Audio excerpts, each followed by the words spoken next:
How to fix 403 forbidden error in a browser. So let's get started. For that, first of all, you have to refresh the page and double check that the website address is correct. If you still see the error, you have to tap on the three dot, scroll down to settings. Now tap on privacy and security. Scroll down and then tap on third-party cookies.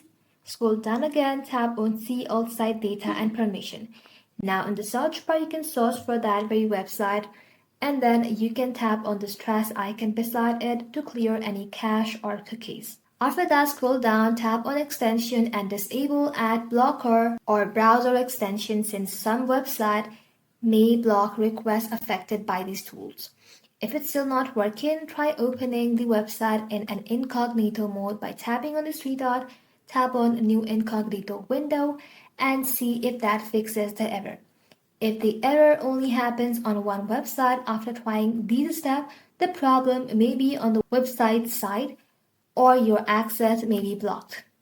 In that case, you'll need to contact the website owner or support team. That's it guys, thank you all for watching. If this video was helpful, consider subscribing to our channel and liking this video.